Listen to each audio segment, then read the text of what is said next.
World economic forum अपने अंतिम पड़ाव पर है और ऐसे मौके पर हम एक खास मैनेजमेंट से बात करने जा रहे हैं। एक ऐसी कंपनी की मैनेजमेंट से जिसने हाल ही में तुर्की के अंदर एक एक्विजिशन किया है। एक ऐसी कंपनी से जिसकी हाल ही में जल्द में जो है कंपनी आईपीओ लेकर के आने वाली है। एक ऐसी कंपनी के मैनेजमेंट से बात करने जा रहे हैं जिसने पिछले 6 महीने में 78% और पिछले 1 साल में 114% का रिटर्न दिया है। जी हाँ, हम बात कर रहे हैं बीएलएस इंटरनेशनल की और हमारे साथ बातचीत में शामिल होने के लिए शिखर अग्रवाल जी जुड़ चुके हैं, ज्वाइंट एमडी बीएलएस इंटरनेशनल के। सबसे पहले तो सर बहुत बहुत स्वागत आपका मनी 9 के इस मंच पर, और आप चूँकि पहली बार मनी 9 के मंच पर आ रहे हैं तो आपको भविष्य के लिए भी बहुत बहुत शुभकामनाएं। मेरा पहला सवाल सर आपसे यही होगा कि अब चूँकि ये अंतिम पड़ाव पे चल रहा है वर्ल्ड इकोनॉमिक फोरम, आपके लिए खास तौर से और भारत के लिए किस तरीके से क्या बड़े टेकअवेज आप देख रहे हैं इसमें, और भविष्य कैसा दिखाई दे रहा है आपको? बिल्कुल। तो देखिए, इस बार बीएलएस इंटरनेशनल की हमारी जो डेलीगेशन है यहाँ पे तीसरी बार आई है। साइडलाइंस पे हम लोग मीटिंग्स कर रहे हैं काफी सारी गवर्नमेंट्स के साथ, और इस बार की जो थीम है अकाउंटेबिलिटी, ट्रांसपेरेंसी, ट्रस्ट, ये हमारी कंपनी के साथ बहुत अच्छी तरह से एनर्जाइज करता है। हम ग्लोबली 64 कंट्रीज में काम कर रहे हैं, 40 से ज्यादा गवर्नमेंट्स के लिए। तो इसमें ट्रस्ट एक बहुत बड़ा फैक्टर है। तो आई थिंक ये काफी ज्यादा सिनर्जाइज करता है। बहुत अच्छा प्लेटफॉर्म है सारी कंट्रीज को मिलकर बात करने के लिए, सारे बिजनेस को बात करके सोल्यूशन निकालने के लिए, प्रॉब्लम्स का समाधान करने के लिए एक बहुत बड़ा प्लेटफॉर्म है। जी, मेरा अगला प्रश्न सर ये होगा कि आप एक भारतीय होने के नाते जिस तरह से विश्व में आर्थिक स्थिति चल रही है उसको देखते हुए क्या भूमिका भारत की आप देख रहे हैं, और जो भारतीय कंपनियां हैं खासतौर से वो अंतर्राष्ट्रीय स्तर पर क्या भूमिका निभा सकती हैं बीएलएस को अगर हम जोड़ करके देखते हैं तो? देखिए, अब बाहर जैसे आप बात करें, हमारी कंपनी की जो इंडियन कंपनी है, होम ग्रोन प्लेयर है। आज की डेट में हम 64 कंट्रीज में काम कर रहे हैं, 40 से ज्यादा फॉरेन गवर्नमेंट्स के लिए ग्लोबली। तो हमें लगता है कि भारत का नाम बहुत ऊंचा हो गया है पूरे विश्व में। ट्रस्ट फैक्टर से भारत काफी जुड़ चुका है। तो भारतीय कंपनीज को काफी अच्छी तरह देखा जाता है। जैसे हमें काम भी मिल रहा है बाहर ज्यादा। इन सब प्लेटफॉर्म्स में भी बहुत बड़ी इंडिया की इन्वॉल्वमेंट है, बहुत बड़ी इंडिया की डेलीगेशन आई हुई है। तो हमें लगता है भारत एक काफी स्ट्रॉन्ग पावर विश्व भर में बढ़ चुका है। और अगर आप ग्रोथ देखेंगे तो पूरे विश्व में अगर हम देख रहे थे ग्रोथ, तो भारत में काफी अच्छी ग्रोथ हर साल हो रही है जीडीपी के अंदर भी। अगला प्रश्न सर आपके जो आपने हाल ही में एक्विजिशन किया है टर्की के अंदर आई डेटा का, उसको लेकर के है। ये एक्विजिशन क्यों किया गया और इसके पीछे क्या विजन था? आगे चल करके बीएलएस के साथ किस तरह की साझेदारी होगी, आगे किस तरीके से विश्व कारोबार में बढ़ने में आपको मदद मिलेगी, इसके बारे में थोड़ा सा अगर हमें आप विस्तार से बता सकें तो। देखिए, हमारी कंपनी 15 साल से जब से स्टार्ट हुई है, हम हर समय ग्रोथ के लिए ही देखते रहते हैं। हमें ऑर्गेनिक और इनऑर्गेनिक ग्रोथ दोनों तरफ हम देखते रहते हैं। तो हम लोग अब 64 कंट्रीज में 40 से ज्यादा गवर्नमेंट्स के लिए काम कर रहे हैं। हम देख रहे थे कि और इनऑर्गेनिकली कैसे ग्रो कर सकते हैं। तो उसी वजह से हमने एक रीजनल नीश प्लेयर वीजा आउटसोर्सिंग में आइडेंटिफाई करा, आई डाटा, जो 15 से ज्यादा कंट्रियों में काम कर रहा है। जर्मनी, इटली जैसी गवर्नमेंट्स के लिए 2006 से काम कर रहा है। हमने एक्विजिशन करी थी 50 मिलियन यूरो की। इस कंपनी का लास्ट ईयर 20 मिलियन यूरो का रेवेन्यू था और 10 मिलियन का एबिटा था।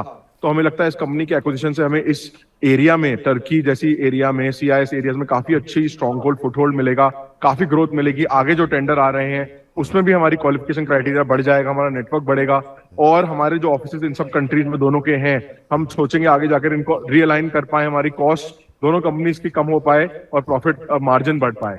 जी, मेरा सवाल भी इसी से रिलेटेड है अगला सर कि आपने ये जो एक्विजिशन किया है, निश्चित रूप से आई डेटा टर्की के अंदर एक बहुत बड़ी प्लेयर है, लेकिन वो कौन से की फैक्टर रहे जो कि बीएलएस इंटरनेशनल को लगा कि नहीं, अगर इनके साथ हम जुड़ते हैं तो ये वो की फैक्टर हैं जिसकी वजह से कंपनी को आगे बढ़ने में या कंपनी का पोर्टफोलियो को बढ़ाने में मदद मिलेगी? देखिए, आने वाले कुछ सालों में काफी सारे टेंडर्स आ रहे हैं। हम लास्ट ईयर में भी काफी टेंडर्स जीते थे, जर्मनी, स्लोवाकिया, इटली, हंगरी। हमें लगा एक रीजन में और हम स्ट्रांग हो सकते हैं जर्मनी और इटली गवर्नमेंट्स के साथ। तो एक कंपनी अच्छी हाई प्रॉफिट मार्जिन करती है अगर आप देखें, तो हमें लगा इन एरियाज में इस कंपनी को लेके हमारा रेवेन्यू प्रॉफिट भी बढ़ेगा, और आने वाले सालों में जो टेंडर्स आ रहे हैं इन एरियाज में और गवर्नमेंट्स के, उनमें भी हमें स्ट्रॉन्ग फुट होल्ड मिलेगी जीतने के लिए। आगे चल करके सर जो आपका वीज़ा और काउंसलर सर्विस का कारोबार है, मैं जानना ये चाहता हूँ कि इस एक्विजिशन के आने के बाद आप किस तरीके से एक्सपैंड करेंगे, किन देशों में क्या कोई मार्केट आपने तलाशी है कि किस तरीके से विस्तार की आपकी योजना है, कहाँ कहाँ पर आपको मजबूती मिलेगी इस एक्विजिशन से? देखिए, आगे जाकर हम लोगों का यही टारगेट है। हम लोग अगर आप देखें लास्ट 3 साल से ग्रो ही कर रहे हैं। लास्ट 2 क्वार्टर्स में भी जो हमने नंबर करे हैं ऑलरेडी 50% से ज्यादा ग्रोथ हुई है लास्ट ईयर के मुकाबले, और अभी भी हमारे वीजा नंबर्स पूरी तरह 2019 लेवल पे वापस नहीं आए हैं, उसके बावजूद रेवेन्यू एंड प्रॉफिट हमारा ग्रो कर रहा है। सेम सिचुएशन इस कंपनी आईडाटा की भी है। इनकी प्रेजेंस भी रशिया में काफी है, इनकी मार्केट भी अभी तक खुली नहीं है। जब वो खुलेगी वहां भी अच्छी ग्रोथ आएगी। तो एग्जिस्टिंग बिजनेस में तो ग्रोथ आएगी ही आएगी। हम जो नए टेंडर जीते हैं, डिप्लॉय कर रहे हैं, उनमें भी ग्रोथ आ रही है।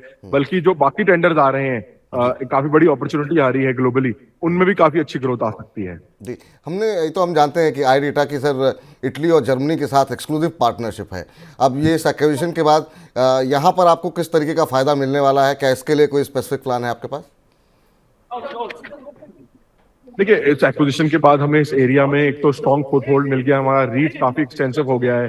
पहले भी हम सही सारी कंट्रीज में काम नहीं कर रहे थे, हमारी टोटल रीच बढ़ गई है वर्ल्ड ओवर, हम 70 से ज्यादा कंट्रियों में हो गए हैं। तो हमें 100% फायदा मिलने वाला है एक्विजिशन के बाद। हमारी रीच बढ़ जाएगी, इन गवर्नमेंट्स का एक्सपीरियंस बढ़ जाएगा, प्रोसेस नो हाउ मिल जाएगा। 2006 से ये कंपनी काम कर रही है जर्मनी, इटली के लिए, तो उनके और जो बाकी टेंडर्स आ रहे हैं उनमें हमें स्ट्रॉन्ग फुटहोल्ड मिलेगा। सर, अब एक महत्वपूर्ण सवाल अगर आईडेटा से हटके अगर हम करना चाहें, आपकी एक जो सब्सिडरी कंपनी है उसका आईपीओ बहुत टाइम से पेंडिंग है और आप जल्दी इसको लाने वाले हैं। अब इस तरह की भी खबरें हैं, उसके साइज़ को थोड़ा घटा दिया गया है और बड़ी संख्या में आपको जो है इन्वेस्टर्स मिलते हुए दिखाई दे रहे हैं। कब तक इस आईपीओ की हम उम्मीद करें कि आ जाएगा और किस तरह की विस्तार योजनाएं होंगी इसको लेकर के? देखिए, ये BLS ई सर्विसेज जो हमारी सब्सिडरी है, हमारी इस कंपनी में भी 150% की ग्रोथ हुई है लास्ट ईयर। इस कंपनी के अंदर हमने कंपनी एक्वायर भी करी थी, zero mass last year 150 crore की एक्विजिशन करी थी। ये हमारे इस कंपनी के अंदर 40,000 से ज्यादा टच पॉइंट्स हो गए हैं इंडिया में, जिसमें हम BC और ई गवर्नेंस का काम करते हैं। तो आई थिंक हमें फाइनल अप्रूवल्स ऑलमोस्ट लगभग मिल ही गए हैं। हमें लगता है with in a months time में कंपनी लिस्ट होनी चाहिए। जो पैसा हम रेज करेंगे इस कंपनी से, वो हमें फर्दर ग्रोथ, नए टेंडर्स और एक्विजिशन में यूटिलाइज करेंगे। तो हमें लगता है ये कंपनी में काफी ग्रोथ आएगी आगे जाकर। जी, क्योंकि तो इसलिए मेरा सवाल इसलिए ये था सर, क्योंकि इस समय हम देख रहे हैं कि जितने भी आईपीओज आ रहे हैं उनको रिस्पांस बड़ा अच्छा मिल रहा है और रिटेलर्स की तरफ से हम देख रहे हैं कि शानदार रिस्पांस मिल रहा है।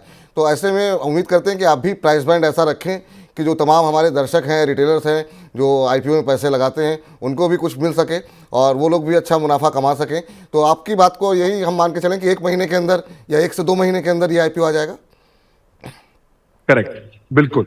जी, चलिए, हमारी तरफ से बहुत बहुत शुभकामनाएं सर, बहुत बहुत धन्यवाद अपना महत्वपूर्ण समय देने के लिए और बहुत बहुत शुभकामनाएं भविष्य के लिए, आपकी कंपनी के विस्तार को लेकर के और आपके आने वाले आईपीओ को लेकर के। बहुत बहुत शुक्रिया आपका। थैंक यू, धन्यवाद।